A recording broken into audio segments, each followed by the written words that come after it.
Bonjour à tous et bienvenue dans cette émission des chroniques musicales gospel des Voice That Praises, qui veut dire tout simplement la voix qui loue. Dans cette émission, nous vous donnons quelques actualités sur la musique gospel et nous recevons des artistes faisant les gospels. Vous voulez participer dans cette émission? Contactez-nous au numéro qui est affiché au bas de vos écrans. Dans cette émission, je ne suis pas seule, je suis accompagnée de ma consoeur Natacha Mpweto, à qui je salue. Bonjour Esther. Tu vas bien? Je vais parfaitement bien. Et voilà, mais avant tout, nous allons prendre cette chanson d'Alain Paluku, Tu es tout pour moi, avant de recevoir notre invité.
Mon cœur a soifé de toi.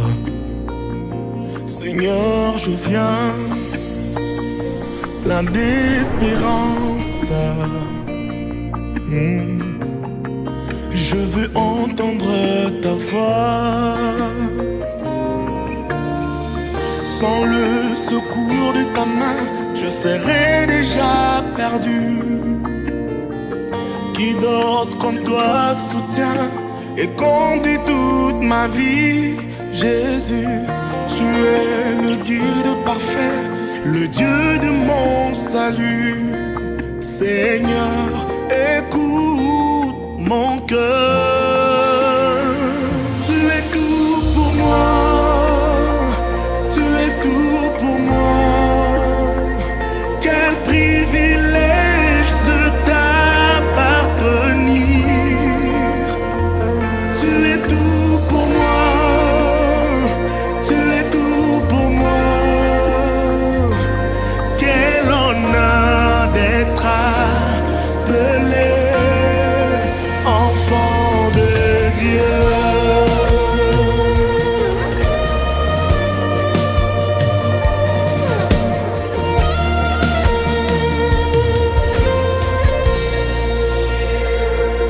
Rien ne peut prendre ta place. Oh, ni richesse, ni or, ni argent. Dieu de bonté, de toute grâce. Oh, oh, moi je lève vers toi mon chant. Sans le secours de ta main, je serais déjà perdu. Qui d'autre comme toi soutient et conduit toute ma vie? Jésus, tu es le guide parfait, le Dieu de mon salut. Seigneur, écoute mon cœur. Tu es tout pour moi, tu es tout pour moi.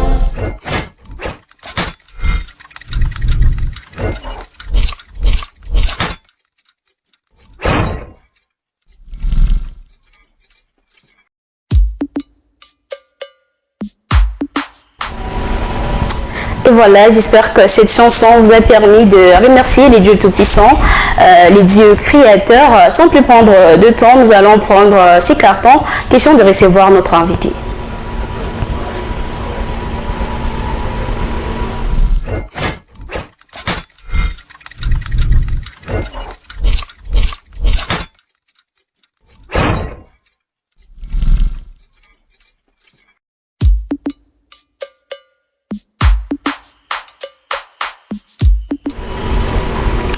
voilà, nous sommes déjà avec notre invité du jour. Lui, c'est le prophète Luther King. Il est le prophète de l'église Ministère Le Pèlerin. En même temps, il est le président urbain de l'AMCC. Prophète, bonjour. Bonjour madame. J'espère que vous allez bien. Ça va très bien. Vous êtes en forme? Très en forme. D'accord. Alors, prophète, nous allons commencer. C'est votre première fois d'être dans The Voice That Praises. Alors, vous allez nous raconter quelle est votre histoire d'amour avec Jésus-Christ. J'ai une histoire très particulière et je pense que ça sera très long. Et la seule chose que je retiens de Christ, c'est que la chose qui a marqué beaucoup plus mon cœur depuis les débuts de ma marche avec le Seigneur, c'est la façon dont il me prend en charge. Okay. C'est-à-dire, j'ai une histoire tellement toute particulière, s'il faudra que je commence à énumérer certaines choses, ça va nous prendre beaucoup de temps. Mais le soutien et la prise en charge de Christ est la chose qui me marque toujours dans mon existence. Alors, quand avez-vous réalisé que vous étiez appelé à servir Dieu et pourquoi devriez-vous devenir prophète? Je n'ai pas voulu, premièrement, je n'ai pas voulu devenir prophète. Okay. Je suis né dans une famille chrétienne et mon père je le salue déjà en passant d'ailleurs, le révérend pasteur Ngouy Mouilamboué. Okay. Alors j'ai grandi comme tout le monde et j'ai eu aussi des moments un peu de déviation comme tout jeune, mais la discipline dans laquelle j'ai grandi nous a imposé à chaque fois, même quand on dérivait, même quand on allait à côté, mais il fallait toujours entrer dans la voie des dieux. Cette fois-là, on ne le faisait pas parce qu'on avait un appel ou on était très conscient, mais on le faisait parce que c'était une discipline de la maison. Et jusqu'à ce que je crois à 14 ans déjà, j'ai commencé moi-même à aimer d'abord ce que je faisais. C'est-à-dire, il n'y avait pas un appel, il n'y avait pas une révélation. Et je me suis donné seulement à aimer ce que je faisais. J'étais encadreur à l'école des dimanches parce que je suis resté à l'école des dimanches, je pense, pendant quelque chose de 10 à 12 ans. Ouais, c'est-à-dire plusieurs générations qui étaient avec moi à l'école des dimanches et étaient même déjà partis, ils étaient dans la jeunesse, les autres étaient dans la chorale. Et moi j'aimais le mouvement là. Alors j'étais resté, j'étais enfant, après je suis devenu aussi moniteur et après j'ai intégré les chorales. Et juste après, c'est en effectuant ce que je faisais que le Seigneur a eu à me parler clairement sur la vision que je devais commencer, qui est le ministère Le Pèlerin. Et le prophétique est venu par l'Éternel. Et d'ailleurs, je suis l'un de ceux qui n'acceptaient pas le prophétique et qui combattaient les prophètes. Ok. Oui. Alors, comment définiriez-vous le ministère? Ben, un ministère, au fait, aujourd'hui, il y a plusieurs personnes veulent devenir très importants avec des leçons. Et je n'aimerais pas être en contradiction avec plusieurs personnes. Pour moi, d'abord personnellement, je pense qu'un ministère, c'est juste une organisation. Okay. Quand on parle d'un ministère, on dit celui-ci c'est un ministre de la culture, celui-ci c'est un ministre, je suis d'abord dans le cas général, social, c'est-à-dire c'est quelqu'un qui chapeaute un domaine, il est à la tête de ce domaine, il est ministre de tel domaine où il y a plusieurs départements. Okay. Alors, c'est ce qui se passe aussi même dans le monde du ministère selon la parole de Dieu. C'est-à-dire un ministre, c'est quelqu'un qui gère plusieurs dons à son sein en fait. C'est juste ça un ministre. Alors prophète, comment préférez-vous qu'on vous présente? Parce que vous avez plusieurs casquettes. Vous êtes prédicateur, prophète. Alors comment préférez-vous qu'on vous présente? En tout cas, je n'ai pas de préférence. Par rapport à la présentation, j'accepterai d'être présenté selon ce que chacun connaît sur moi. Même frère. Exactement. D'ailleurs, il y a ces personnes qui m'appellent frère. Okay. Et ça ne cause pas de problème. Et je ne suis pas complexé. Puisque vous êtes prophète, quelle est la mission d'un prophète? Eh bien, la mission d'un prophète, il y en a les missions, je peux dire, parce que la mission, ça sera qu'une seule. Et il y a plusieurs missions pour un prophète. Déjà, dès le départ, il est là pour prédire l'avenir. Moi, je l'appelle comme un mandateur des dieux. Il est là et il parle de la part des dieux, c'est-à-dire il est là pour édifier le corps du Christ, il est là pour avertir le corps du Christ, donc il est là pour plusieurs choses en même temps. Alors, quelle est votre plus grande joie dans le ministère? Je pense que aussi c'est La façon, toujours comme je l'ai dit au début, hein, dans le ministère, moi je suis quelqu'un qui compte beaucoup plus sur Dieu. Et la façon dont Dieu aussi répond à ma faveur, je crois que c'est la chose qui me fait beaucoup plus plaisir et qui me garde encore au pied de Christ. Parce que vous savez, à chaque fois, tout le monde, quand nous prions, nous avons soif et foi de voir Dieu se manifester dans notre vie. J'aimerais insister sur quelque chose. Vous savez, il y a des gens qui prient mieux que nous. Hein. Il y a des gens qui lisent la Bible plus que moi. Il y a des gens qui ont des disciplines plus que moi. Mais à un certain moment, ce n'est pas eux tous qui sont comme moi. Donc, ça veut dire déjà la façon dont Dieu répond à ma petite prière, malgré des faiblesses, c'est ma plus grande joie aussi. Votre ministère réalise-t-il une des valeurs de l'Église? Vous dites? Votre ministère réalise-t-il une des valeurs de l'Église? Ah oui, exactement, et plusieurs d'ailleurs, plusieurs valeurs, parce que nous sommes une église qui intervenons d'abord dans beaucoup de choses. En tant qu'église, vous allez vous rendre compte que depuis les débuts du fondement de l'église, après qu'il y ait effusion du Saint-Esprit, il y a eu plusieurs choses qui ont caractérisé l'église primitive. Entre autres, il y avait l'amour du prochain, il y avait le partage, il y avait toutes ces choses. Je pense que vous êtes dans la ville, vous voyez ce qui se passe. Nous ne sommes pas une église casée dans les quatre murs de notre temple, en fait. Nous sortons à l'extérieur, bien que nous n'étions pas partis planter une église à l'huile, pour ceux qui ont vu. Nous avons l'amour des âmes et nous sommes allés apporter la bonne nouvelle là-bas. Il y a des gens qui ont été délivrés, il y a des gens qui ont crié à Dieu, et je crois que c'est l'une des valeurs. Et en parlant de Loulou, votre campagne à Loulou, est-ce que pour vous c'était une réussite ou bien un échec? Eh bien, c'était vraiment une réussite, tellement une réussite, parce que la mission ou l'objectif était de ramener les âmes à Christ, et je pense qu'il y en a eu assez. Ok. Selon vous, la manière dont on se présente devant le Seigneur, la manière dont on s'habille, est-ce que ça peut influencer la prière? Ben, ça peut influencer la prière. Je vais aller sur plusieurs angles. Ça peut influencer ta prière et la prière de ton voisin ou de celui avec qui tu pries, mais ça n'a pas d'impact sur Dieu lui-même. Ok. Ouais. Puisque nous sommes dans la période électorale, est-ce correct qu'un candidat député bat sa campagne dans une église? Je pense qu'il y a un petit souci à ce niveau-là. Je pense que pour moi, l'Église a une mission très spécifique et qui ne peut pas être mélangée avec autre chose. Mais sachons-le que l'Église est constituée des mêmes personnes. Les mêmes personnes que nous voyons dans la société sont les mêmes qu'on trouve à l'Église. Mais je ne pense pas que l'Église est un bon Dieu pour ça. Mais c'est une façon aussi de sensibiliser les personnes. Oui, mais ce n'est pas le bon lieu. C'est pas le bon lieu pour la sensibilisation. Donc vous êtes contre? Je ne suis pas d'accord. Alors selon vous, quel est le plus grand besoin d'une église? Envers qui? Envers Dieu ou envers les fidèles? Le besoin de l'église. Oui. Je pense que l'église a plusieurs besoins, parce que l'église déjà c'est une personnalité morale. Pour dire que l'église ne peut pas aller chercher certaines choses de lui-même. Il y a des personnes qui doivent venir en aide à l'église. L'église, je pense que tout va se définir par la vision de l'église. Chaque église a sa vision. Si tu as une vision qui se limite à avoir un bâtiment de 5 mètres, 7 mètres, je pense que ça sera ça le besoin auprès des fidèles.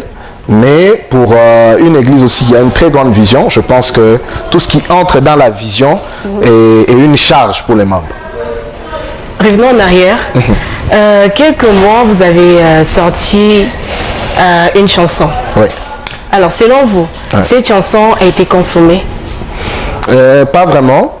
Pas vraiment, parce que déjà que cette chanson a été sortie pendant que j'étais dans l'incompatibilité avec la profession, ça veut dire que je n'ai pas mis assez et que ce soit en sensibilisation, en moyens et tout ça, j'ai juste fait une chanson et j'ai lancé. Mais est-ce que vous êtes artiste musicien? Je suis un adorateur, ça oui.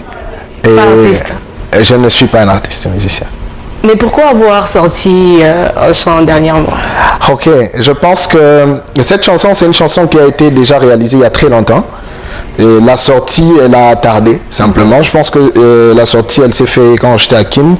Et bon, j'ai pensé qu'il fallait qu'elle sorte parce que c'était un projet qui devait sortir. Mais en vrai, je n'ai fait pas carrière d'artiste, musicien. Mais comment vous vous en sortez avec plusieurs casquettes? Vous êtes prophète, prédicateur, vous êtes président de l'AMCC, vous êtes artiste, bon, malgré que vous adorateur, vous êtes avocat. En fait, comment vous vous en sortez avec oui, je pense que ce n'est même pas tout. J'ai beaucoup de choses que je fais. Donc, j'ai énuméré quelques... Exactement. Je pense que tout se joue au niveau de la planification. Je sais seulement me gérer et bientôt, je serai aussi papa. Donc, ça sera encore une autre charge. Mais je pense que tout se planifie. L'un de mes pères me disait toujours qu'on se repose que quand on meurt. Alors, ce principe marche avec moi. Ça veut dire je ne peux pas me reposer tant que je suis en vie. Bientôt, vous avez dit que vous serez papa. Ah oui. Alors, c'est avoir de fidèles ou un enfant. Voilà. C'est ça. Je pense qu'il y a des fidèles. Dans l'église, il y a des fidèles, il y a aussi des fils. Ok. C'est-à-dire, les fidèles sont des personnes qui sont attachées à l'église, mais les fils sont des personnes qui sont attachées au ministère du Père. Est-ce que vous êtes marié? Je crois, oui. Vous croyez? Mais je suis marié. Ok. Je suis marié. La maman, elle s'appelle... Esther, tu connais son nom? Bon, il va lui présenter. Le prophète Luther est marié. Je suis marié. Je préfère dire que je suis marié parce que ce que j'ai fait, c'est ça le mariage. Et le reste, là, je pense que c'est l'organisation des hommes. Et même si ça ne se fait pas? Mais oui, je peux me rêver. Là, je me dis, je n'ai pas assez de moyens. Je ne peux pas prendre ma femme parce que j'ai déjà tout donné. Je suis dans la Bible. Je pense que ce que je fais bibliquement, c'est ça le mariage. Et après, peut-être pour vous faire plaisir, on va faire tout ce qui vient après là. Je crois qu'elle est en train de nous suivre. Voilà, vous êtes jeune, à la tête du ministère Le Pèlerin. Oui. Alors, quel est votre secret pour ne pas tomber? Parce qu'il y a des tentations. Voilà. Ben, je pense que moi, cette question, elle est tellement très complexe. Le secret pour ne pas tomber, je n'en ai pas. Moi, je pense que je suis quelqu'un qui vit par la grâce de Dieu. Et c'est l'amour de Dieu qui me maintient. Je ne suis pas très fort. Je ne suis pas très fort que les autres. Je m'énerve comme tout le monde. J'ai de faiblesses comme tout le monde. Mais le Seigneur me soutient. C'est-à-dire, le soutien de Dieu me permet de ne pas aller là où les autres m'attendent. Mais vous n'êtes pas sûr que vous n'êtes pas tenté? Parce que déjà dans votre église, il y a des sœurs là qui ont des accoutrements un peu exagérés. Genre pantalon. Il y a celles qu'on en voit aussi. Vous êtes sûr que vous n'êtes pas tenté? On n'est pas tenté qu'à l'église. On n'est pas. Mais j'aimerais soulever un point. Je pense que moi, à mon église, je ne suis pas tenté. Ok. Ouais, peut-être c'est une exception puisque quand j'entends parler de ces histoires-là, les gens disent que c'est l'église, à l'église il y a des sœurs et tout ça. Et aujourd'hui, je suis parvenu, parce que là, je veux me marier, je veux officialiser avec avec ma femme là. On me disait d'abord avant que les fidèles vont partir, les jours où tu vas te marier, il y a des sœurs qui vont quitter l'église et tout ça. Chose que je n'ai pas vue. Et d'ailleurs, quand je me suis marié, j'ai vu plusieurs sœurs venir après que je me suis marié. Et j'étais en train de constater, avant, j'avais aussi cette peur-là de croire que je serais tenté et tout ça. Et aussi, je suis arrivé à une conclusion. Je pense qu'être tenté, c'est aussi question de beaucoup de failles que nous laissons aux fidèles. Si nous restons pères, encadreurs, juste dans ces limites-là, je ne pense pas qu'on ne peut pas donner l'opportunité à quelqu'un. Quelqu'un peut avoir cette pensée-là de te tenter. Mais pour te tenter, il faut lui laisser des brèches. Mais ça fait combien de temps que vous servez Jésus? Ça fait très longtemps. Ça fait très longtemps, comme je vous ai dit, vous pouvez calculer, j'avais 14 ans quand je commençais à prêcher, aujourd'hui j'ai 30 ans. Donc. Votre ministère a combien de ans? Notre ministère a 1 année et demie. 1 année. Alors, en dehors de la Bible, quels autres livres qui impactent votre vie? Je suis un lecteur, je suis vraiment un lecteur. Moi, tout ce qui est comme livre, je lis. Il y a beaucoup de livres. Il y a des livres liés à ma profession. Et il y a des livres avec des doctrinaires. Il y a beaucoup de livres. En tout cas, je ne saurais pas dire quel livre. Moi, je lis plusieurs livres, hormis la Bible. Ok. Alors pour vous, quelle est la différence entre une vision et un rêve? Ah, ok. Il y a plusieurs... Je pense qu'il faudrait qu'on aille aussi d'une manière très élargie. Ok.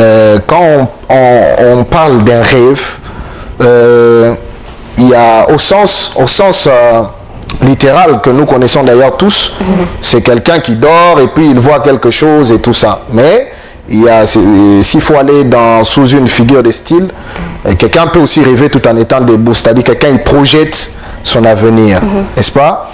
Mais en tant que chrétien, nous ici quand nous parlons d'une vision, c'est lorsque le Seigneur avec les yeux spirituels te fait voir des choses peut-être au-delà du temps où tu es. Vous voyez? C'est-à-dire je peux être ici, le Seigneur me dit, Luther, prépare-toi dans 5 ans pour telle mission, telle mission. Je commence à préparer ma mission par rapport à la vision que j'ai vue.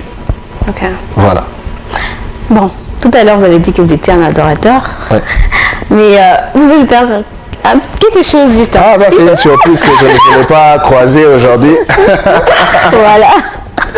C'est une surprise que je ne voulais pas croiser aujourd'hui, mais je pense que si je veux m'excuser par rapport à un acapella aujourd'hui, parce que j'étais dans le moment un peu de prière où ma voix n'est pas bonne, je refuse qu'on me juge en mal par ceux qui vont écouter ça. Et voilà, donc je m'excuse même auprès de vous pour que ça ne sonne pas mal. Ce n'est pas une façon de fuir.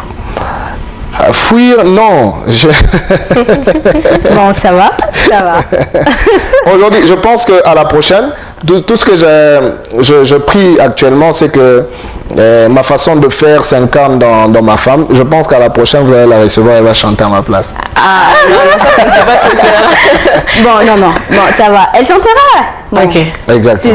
C'est pas un problème. Alors, prophète, Ouais. est-ce que oublier les songes démontre l'immaturité dans l'état spirituel? L'immaturité, je ne pense pas. Peut-être dans un cas, mais en ce que je sache, quand quelqu'un oublie le songe, il y a un esprit qui combat le songe. Vous savez, dans l'ancien temps, lorsque vous voyez quelqu'un comme Joseph, aujourd'hui tous nous le connaissons, et il y a plusieurs personnes qui donnent beaucoup de la valeur à cet homme à cause de la façon dont Dieu a marché avec lui. C'est parce que Dieu l'utilisait dans des histoires comme ça. Ce n'était pas des visions comme nous voyons aujourd'hui. Dans l'ancien temps, c'est quelqu'un et il voit, il a des rêves, il a des songes, et le Seigneur lui parle par ces choses-là. Alors, si tu oublies, il faut d'abord savoir, il y a des songes qui ne viennent pas de Dieu. Il y a des songes qui viennent d'une maladie. Ok. Donc, il faudrait que quelqu'un comprenne que ce n'est pas tout songe qui signifie message de Dieu. Il y a des personnes qui souffrent d'une maladie qui les amène à avoir des songes. Donc, il faut d'abord, premièrement, faire cette différence. Deuxièmement, c'est qu'une personne aussi peut avoir des pertes de mémoire. C'est une maladie, ce n'est pas une spiritualité. C'est-à-dire quelqu'un a des pertes de mémoire, il a un songe et il oublie. Ça vous arrive même dans des familles d'avoir des enfants, tu lui envoies l'assiette, il vient avec la cuillère. C'est une maladie qui doit être soignée. Je suis d'abord dans le social. Et spirituellement maintenant pour quelqu'un, si le songe est un don pour lui et il est en train de l'oublier, c'est un combat spirituel contre son avenir. C'est-à-dire, le diable ne veut pas que cette personne capte la fréquence de Dieu et comprenne ce dont à quoi Dieu veut que cette personne soit. Donc, l'immaturité, je préfère pas dire ça, mais je préfère dire que c'est un combat. Ok. Mais est-ce que vous pouvez nous parler de la prophétie? Parce que déjà, on voit plusieurs jeunes qui prophétisent. C'est quoi la prophétie exactement? Comme je le dis au début, la prophétie, en fait, c'est le fait de... Je serai terre à terre, parce que s'il faudrait qu'on commence à parler de la prophétie, je pense que c'est un enseignement qui va nous prendre beaucoup de temps. La prophétie, c'est prédire l'avenir, en fait. C'est donner un message de la part de Dieu par rapport à l'avenir. Rassurez-vous que plusieurs fois, quand vous acclamez, ce n'est pas sur la prophétie que vous acclamez sur des paroles de connaissance et tout ça. Et la plupart des personnes que vous acceptez comme des grands prophètes ne sont que des personnes qui travaillent et qui exercent dans la parole de connaissance. connaissance qui ne sont même pas peut-être prophètes. Un prophète, c'est pas celui qui fait trop de spectacles. Un prophète, c'est pas celui qui vous donne des détails et tout ça. Mais la prophétie en soi, c'est lorsque nous avons une pensée de Dieu sur l'avenir d'une nation ou d'une personne. C'est ça en fait la prophétie. Est-ce que ça vient toujours de Dieu ou de quelque part? Mais si ça ne vient pas de Dieu, c'est pas une prophétie qui vient de Dieu. Voilà. Parce qu'il y a aussi il y a des gens qui s'appellent aussi prophètes, mais avec une source qui n'est pas de Dieu. Donc, quelqu'un peut voir, il voit, mais pas avec une source de Dieu. Que dire de ces prophètes-là qui, avant de prophétiser, demandent d'abord quelque chose? Eh bien, directement, vous devez savoir que ça, c'est la magie. Comment ça? Ça peut être la direction des dieux, par exemple. On dit que... Dieu n'est pas comme ça, il faut connaître le Seigneur. Si c'était ça le cas, tu sais, juste pour te donner une orientation, on te demande l'argent, mais Dieu te donne la vie sans te demander quelque chose. Mais il y a de ces prophètes qui demandent d'abord l'offrande avant de donner la prophétie. Vous comprenez directement que ce n'est pas Dieu qui demande, c'est un prophète qui a demandé l'offrande. Selon vous. Parce qu'eux aussi peuvent donner leur opinion. Que Dieu a demandé l'argent. Dieu. Non, je pense pas. Moi, le Dieu que je connais, moi, depuis que je suis jeune, depuis que je sers le Seigneur, vous savez, les sacrifices ici, nous, on est ce que nous sommes aujourd'hui. Pas parce qu'on a eu à demander aux gens de l'argent.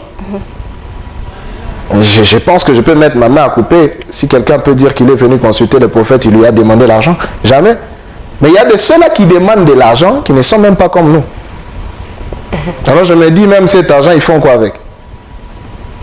Alors, dernièrement, on avait reçu une sœur. Elle est de l'AMCC. Elle avait dit que vous ne dirigez pas bien l'AMCC, c'est pourquoi beaucoup de musiciens ne sont pas unis. Et voilà, donc ils ne sont pas dans l'unité parce que vous, les dirigeants, vous ne les faites pas bien. Là, vous savez, il y a un dicton qui dit, lorsqu'on veut noyer son chat, on l'accuse de rage.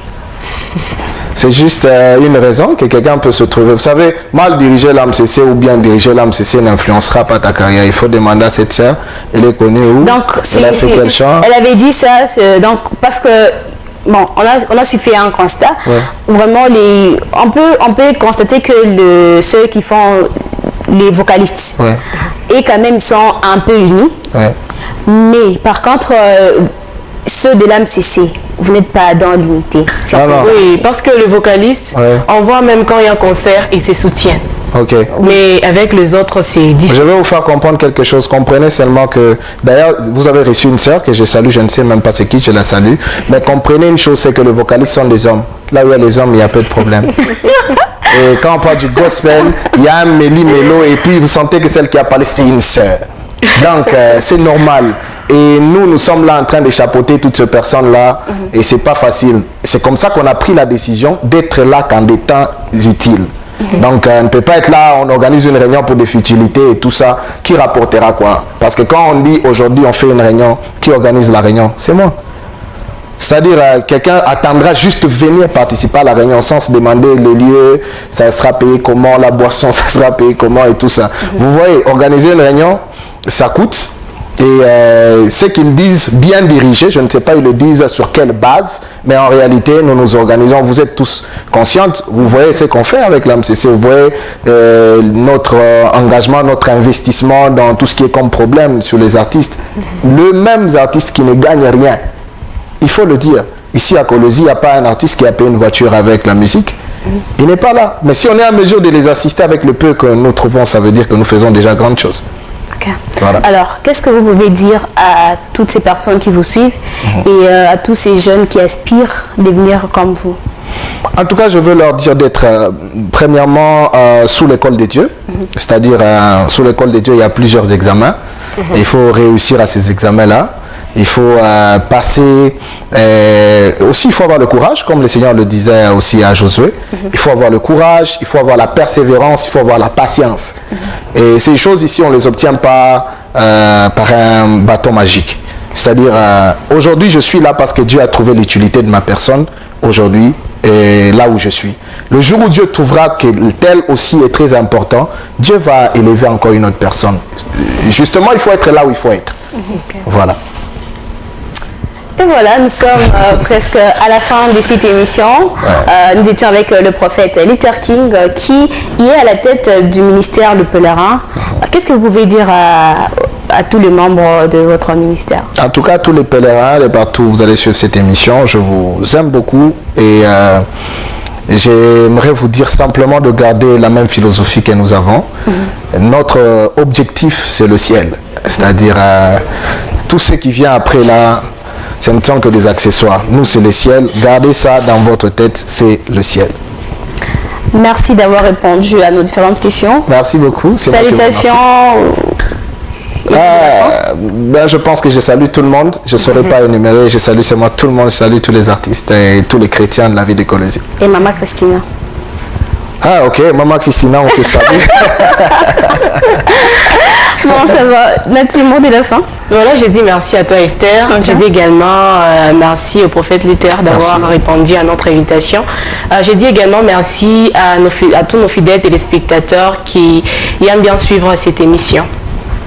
Et voilà, merci à vous de nous avoir suivis. Nous sommes à la fin.